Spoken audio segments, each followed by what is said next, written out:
graça e paz. Amém. Que Deus enche suas vidas do seu Espírito, porque sem Ele nada acontecerá no seu coração. Estou muito contente com esse convite, muito contente em poder estar aqui, estar em pé e nós deitados num buraco lá na Vila Albina, em qualquer lugar assim. Estou muito feliz. Que ainda que meu futuro já está garantido, e ainda que meu corpo seja deitado para lá, eu mesmo não estarei com Cristo. Portanto, se os irmãos têm suas Bíblias e quiserem acompanhar uma leitura da palavra, em 2 Timóteo capítulo 3, nosso tema: sinais do fim. A pergunta que eu não posso responder, que está no meu coração, está no seu também: quando, Senhor, será esse fim? Apenas podemos falar sobre sinais. E escuta esses sinais que o apóstolo Paulo, profeta escolhido por Deus, coloca para nós, segundo Timóteo capítulo 3. Saiba disto: nos últimos dias sobrevirão tempos terríveis.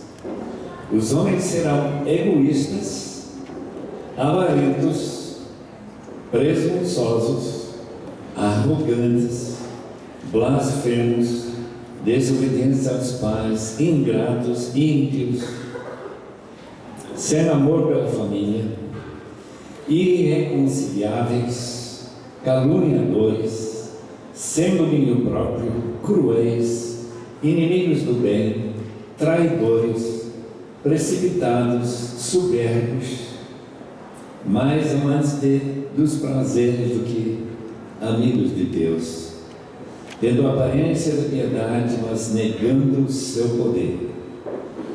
Afasta-se desses também. São esses os que se introduzem pelas casas e conquistam mulheres instáveis, sobrecarregadas de pecados, as quais se deixam levar por toda espécie de desejos. Eles estão sempre aprendendo e jamais conseguem chegar ao conhecimento da verdade.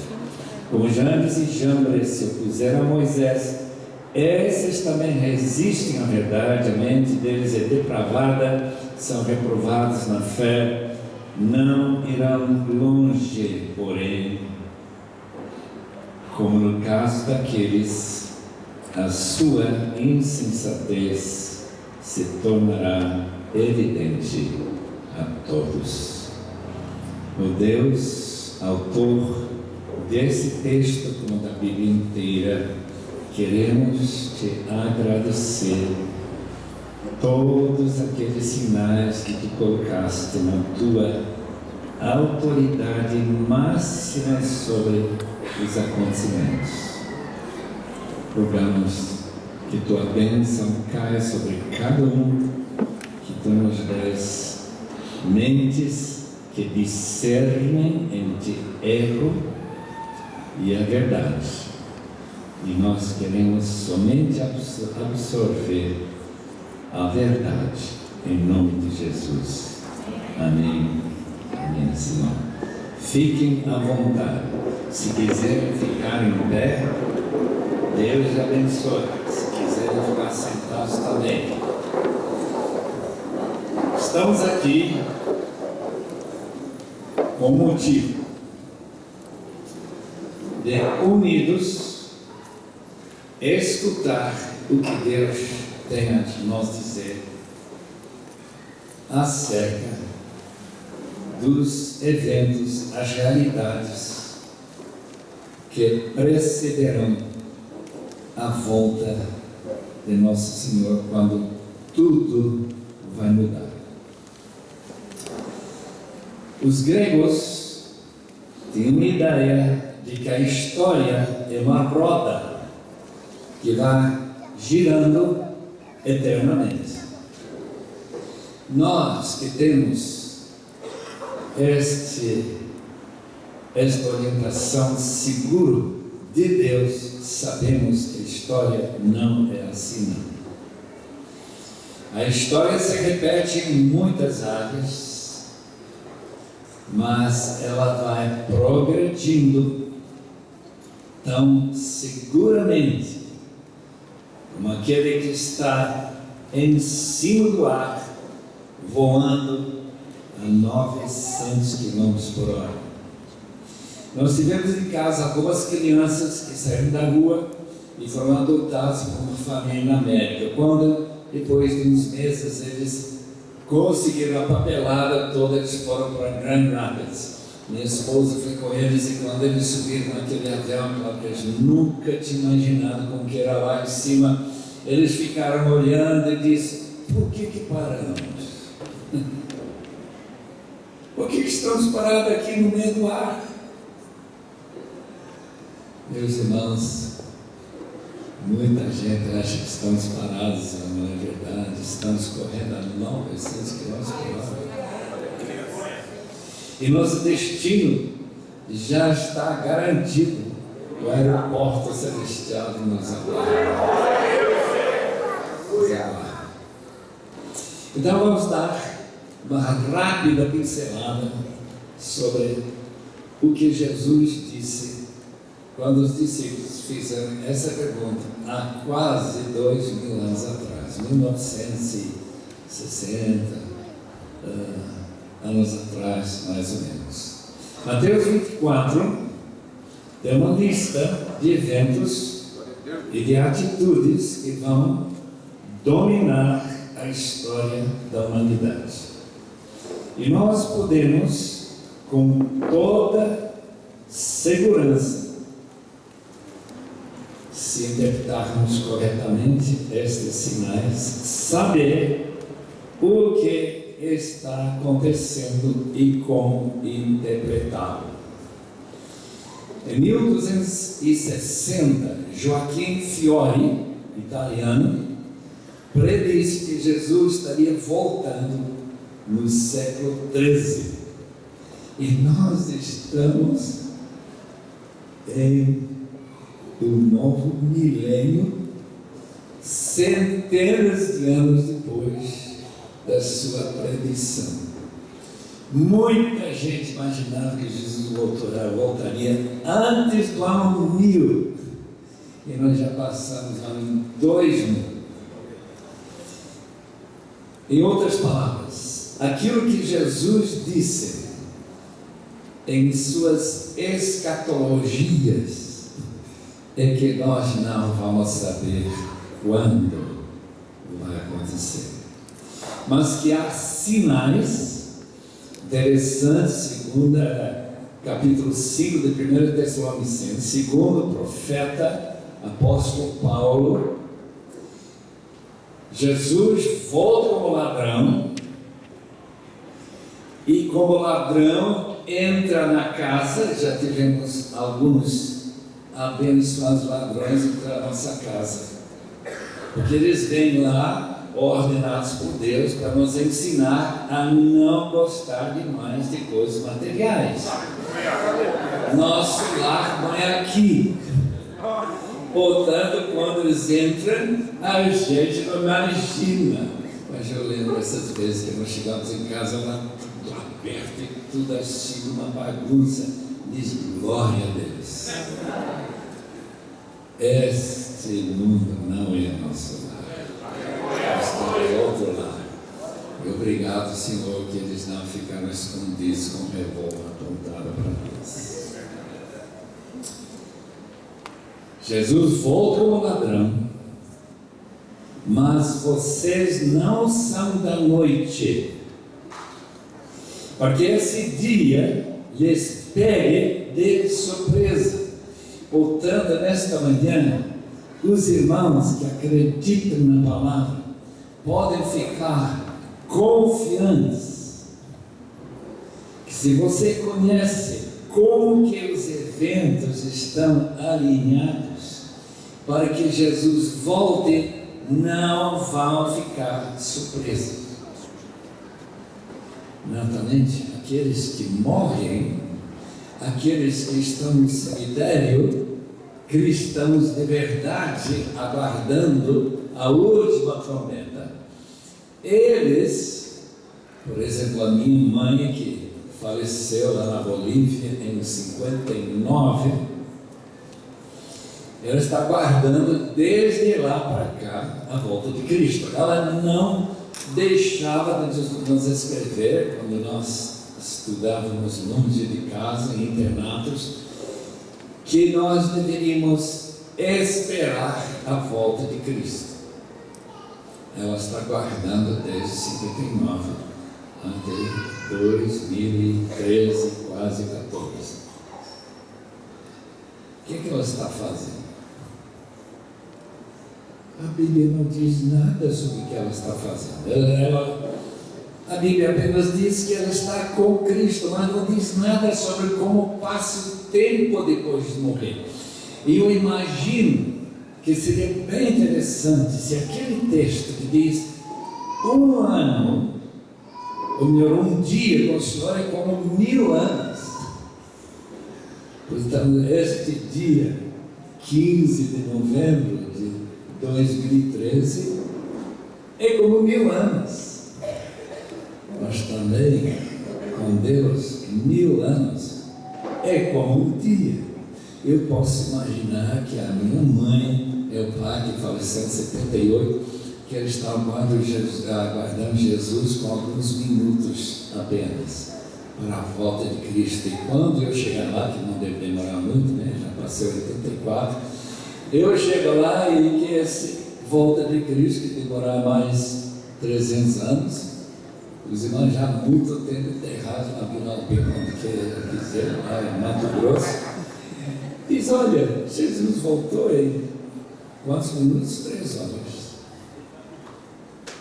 Que bênção imaginar que pode ser assim. Eu não sei se é assim. A Bíblia não diz que eu vou sentir a passagem do tempo do mesmo jeito que Deus trata desse tempo, segundo Hebreus capítulo 3.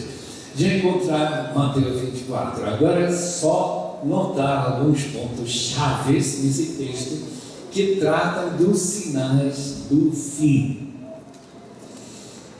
Jesus saindo do templo, os discípulos impressionadíssimos, como você ficará se for conosco no dia 3 de janeiro, só precisa pagar a viagem, esse é o único problema. E, naturalmente, testar de férias para poder ir conosco. Estaremos indo para lá para um congresso da Rádio Transmundial.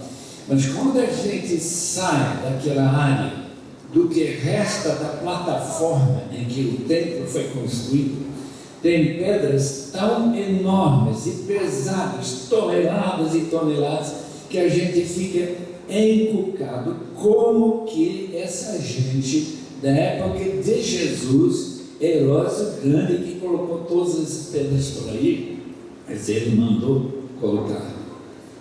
Como que eles conseguiram?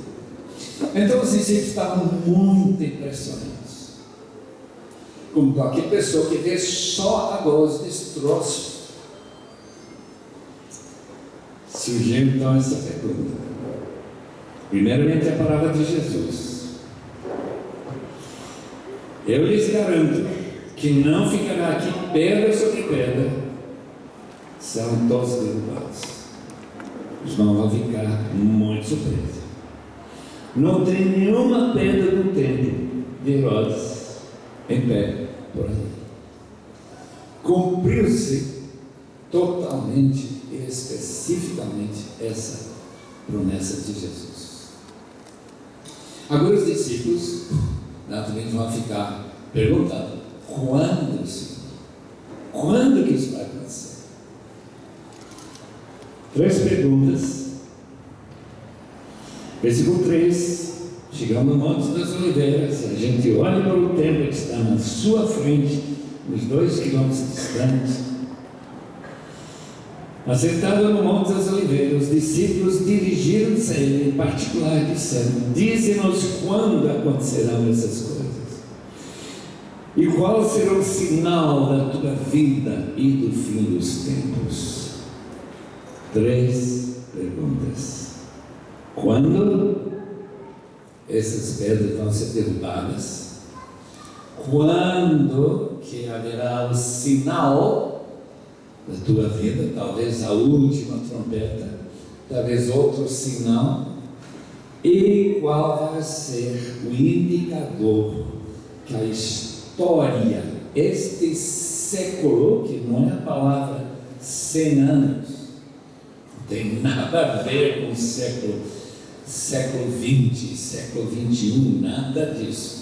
A palavra aion significa esta época que começou com a criação de Adão e Eva e que agora vai findar com a ressurreição dos corpos e com o juízo final, com o milênio e todos aqueles eventos que vão dizer respeito às pessoas ressurretas junto com Jesus, com esses corpos glorificados.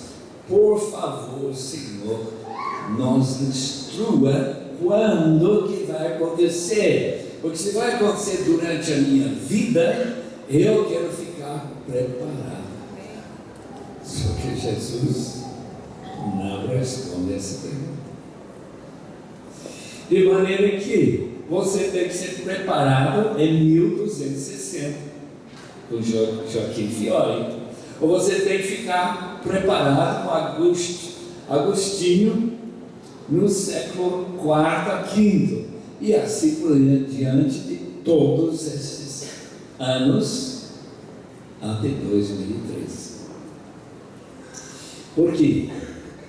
Porque a Bíblia ensina que os fins dos tempos terríveis começaram com a primeira vinda de Cristo. Os irmãos querem ver na sua Bíblia? Está em Hebreus, capítulo 9, e versículo 26. Hebreus 9, 26. Talvez vai ficar muito admirado que os fins dos tempos começou há 2000 anos atrás. Hebreus 9 e versículo 26. Está aqui. Eu vou ler. Se assim fosse, Cristo precisaria morrer, sofrer muitas vezes, desde o começo do mundo. Mas agora ele apareceu, uma vez por todas, no fim dos tempos, para aniquilar o pecado, mediante o sacrifício de si mesmo. Quando, portanto, nós lemos 2 Timóteo 3, 1, que tempos difíceis, esses últimos tempos, estão chegando, pode dar a impressão que esses últimos tempos vão ser imediatamente antes da volta de Cristo. O que eu entendo, já que vamos olhar para Mateus 24, que essas características desse tempo elástico, que a quantidade de tempo não é definida. Elástico está relacionado com vários acontecimentos, várias decisões humanas e, particularmente, a Igreja de Jesus Cristo, que vai fazer com que o evento fundamental ocorra, chamado alcance de todas as etnias do mundo com o Evangelho. Aí então virá o fim, diz o texto. respondendo à pergunta dos discípulos. Quanto tempo demora? Quando que o Brasil foi descoberto? 1500. Que povos não foram alcançados do Brasil? Guaranis. Havia gente aqui. Eu não tive nenhum contato com o Evangelho. Mas alguns deles foram comprados com o sangue de Cristo. Lembra que Apocalipse, capítulo 5, versículo 9, aqueles que foram comprados. 7 e 9 de Apocalipse, aqueles que foram comprados com o sangue de Cristo. Esse alto preço de todas as tribos, povos, línguas e nações tem que ser arrebanhadas, então virá o fim. Então, o sinal máximo, sinal em que os irmãos estão envolvidos diretamente, é a pregação do Evangelho a todos os povos. 12 mil diferentes povos no mundo inteiro. Portanto, já fica muito claro esse sinal. E como Deus não vai explicar para nós até quantas ramificações daqueles povos estão envolvidos. Quando Ronaldo Lidório alcançou um povo, uma tribo que nunca tinha ouvido falar de Cristo, lá no nordeste de Gana e de Togo, na África. E quando foram ganhos, o Novo Testamento já foi traduzido para essa língua, que eu nem sei como pronunciar, é uma língua muito esquisita. Quando esse povo, os 4.000 deles, agora adorando ao Senhor, nós adoramos aqui hoje, mas tem vários dialetos dessas tribos assim, tal como essa. A minha irmã, que trabalha mais de 60 anos em Guatemala, tem 26 línguas. Eu creio que todas elas são línguas maias, isto é, descendência e ramificações de uma tribo ou de um povo chamado Maia. Mas agora falando, e a Bíblia fala de todas essas línguas, 26 línguas, e eu tenho trabalhado junto com meu cunhado Davi, em 4 daquelas línguas, para entregar a Bíblia para essa gente que agora se converteu em grande escala. A gente fica tão contente. Quando nós fomos lá, nossa lua de mel em 57, imagina, havia uma igrejinha de talvez 20, 30 pessoas. Hoje, as igrejas com 1.000 pessoas, 3.000 pessoas. Quando levaram essa última Bíblia de Chico São Mateus, parece que venderam toda a edição num só dia. Foi tão feliz de receber a palavra. Portanto, uma coisa está clara: quanto tempo vai demorar a pegar todas aquelas tribos? Diz que são 2.000, outros vão dizer que tem 2.600, outros vão dizer que tem 3.000 ainda para alcançar. Eu estive lá no Wycliffe, há muitos meses atrás, falando com essa gente, disse: até o ano 2025, 12 anos para frente, nós teremos tradutores em todas as línguas que nós achamos, esse humano, não sei se Deus acha isso, todas as línguas que ainda não tem a Bíblia na sua língua, todas as tribos, até 2025.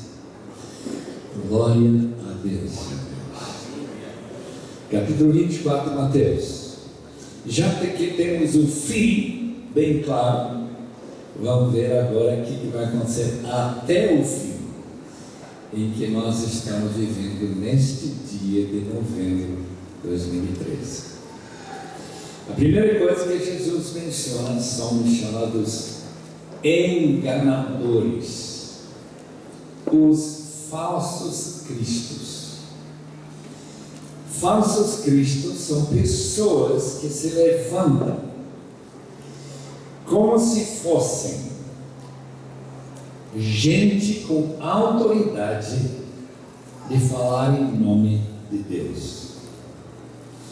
portanto, cabeças de religião.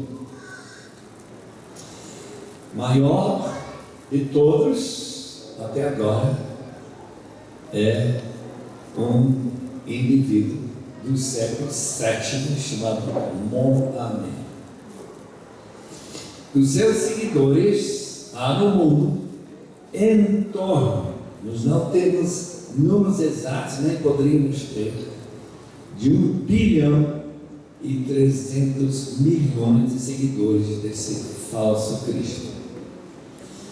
Ele trouxe para a gente, quer dizer, para o mundo, um livro sagrado que substitui a Bíblia completamente. Parece a Bíblia não tem autoridade, o Alcorão tem. E como falso Cristo, eles têm inculcado na cabeça dos islâmicos que esse livro nem pode ser traduzido, tem que aprender árabe, porque foi escrito, ditado por Deus em árabe. E eles estavam dizendo que a nossa Bíblia está cheia de erros, porque não foi ditado por Deus, foi escrito por homens, inspirados por Deus, mas que eles têm a verdade. Um falso Cristo tão persuasivo e tão politicamente controlador, que mesmo que há muita gente se convertendo entre os islâmicos, através de visitas de anjos, e as pessoas estão ficando tão preocupadas, mas como que eu posso viver essa vida cristã? Como que podemos reunir em um lugar que não tem igreja? Os irmãos podem orar para que Deus crie nesses chamado primavera islâmica, primavera do Médio Oriente, na Síria, Líbia, Egito, Algéria, Tunísia, aqueles países que Deus possa abrir brechas para eles terem igrejas, onde eles também podem louvar a Deus como Cristo verdadeiro. Olha o que diz o texto. Cuidado que ninguém os engane, versículo 4, pois muitos virão meu nome dizendo que eu sou o Cristo, eu sou o ungido de Deus para falar, e enganarão a muitos. Vocês ouvirão falar de guerras, rumores de guerras, mas não se tenha medo, é necessário que tais coisas aconteçam, mas ainda não é o fim.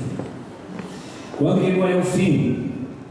Justamente depois de 40 anos, depois de Jesus falar essas palavras, aquele templo sendo destruído, a ideia é, esse é o fim, agora Jesus vai voltar. Ele não voltou, não. Ele deu indicadores que ele não estaria voltando nessa data, do ano 70, em que o templo foi derrubado pelas forças de Tito. Queridos irmãos, o fim está longe, porque no mundo tem muita gente que não sabe que Cristo comprou eles com sangue precioso, vertido na cruz por nós. Portanto, muitos rumores correram. Os cristãos de Jerusalém fugiram para Pela, na Transjordânia, salvaram suas peles, pelo menos temporariamente, e Jerusalém ficou com pessoas que não acreditavam nessa palavra de Jesus e portanto não fugiram, mas os rumores correram por lá, e José conta como que foi a situação de 3, 4 anos, desde 66 até 70, em que Jerusalém foi cercada pelas forças romanas e até o muro ser derrubado e a cidade. Meus irmãos, o que aconteceu lá foi algo incomparável, pelo menos até aquela época. Mas comendo seus próprios filhos.